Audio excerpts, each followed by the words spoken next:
जैसा कि हमने पिछले एपिसोड में जाना था कि कैसे यशोदा मैया ने श्री कृष्ण को ओखली से बांध दिया था, जिसे हम दामोदर लीला भी कहते हैं, और कैसे भगवान दयावश उन दो वृक्षों की ओर बढ़े जिससे श्री नारद मुनि की इच्छा पूरी हो सके। इस एपिसोड में हम जानेंगे कि किस प्रकार भगवान श्री कृष्ण ने उन दो यमल अर्जुन वृक्षों को गिरा दिया जिनसे नलकूवर तथा मणिग्रीव नामक कुबेर के दो पुत्र बाहर आए।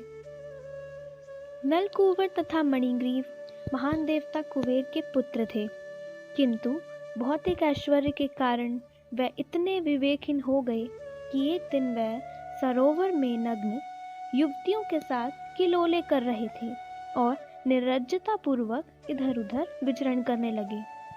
तभी श्री नारद मुनि उधर से निकले, किंतु वह दोनों अपने ऐश्वर्य में इतने मग्न हो चुके थे कि नारद मुनि को देखकर भी वह नग्न ही रहे और उन्हें जरा सा भी एहसास नहीं हुआ।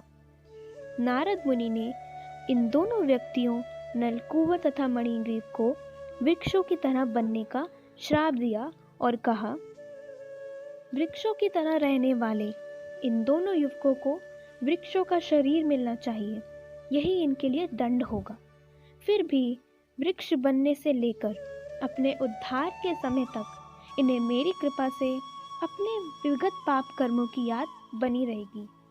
यही नहीं, मेरी विशेष कृपा से देवताओं के 100 वर्ष बीतने के बाद यह पुण्य पुरुषोत्तम भगवान वासुदेव का साक्षात दर्शन कर सकेंगे और भक्तों के रूप में अपना असली पद प्राप्त कर सकेंगे। सर्वोच्च भक्त श्री नारद मुनि के वचनों को सत्य बनाने के लिए पुण्य पुरुषोत्तम भगवान श्री कृष्ण धीरे धीरे उस स्थान पर गए जहां दोनों अर्जुन वृक्ष खड़े थे। इस तरह भगवान श्री कृष्ण तुरंत ही दो अर्जुन वृक्षों के बीच प्रकट हुए, जिससे वह बड़ी ओखली जिससे वह बांधे गए थे तिरछी हो गई और उनके बीच फंस गई। अपने पेट से बंधी ओखली को बलपूर्वक अपने पीछे घसीटते हुए बालक श्री कृष्ण ने दोनों वृक्षों को उखाड़ दिया। परम पुरुष की महान शक्ति से दोनों वृक्ष अपने तनों, पत्तों तथा टहनियों समेत बुरी तरह से हिले और तड़तड़ाते हुए भूमि पर गिर पड़े।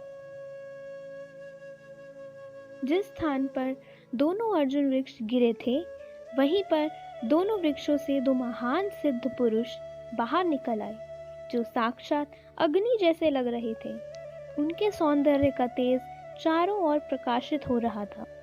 उन्होंने मस्तक झुकाकर भगवान श्री कृष्ण को नमस्कार किया और हाथ जोड़कर उनकी स्तुति की और भगवान श्री कृष्ण से अनुमति लेकर वापस अपनी जगह चले गए।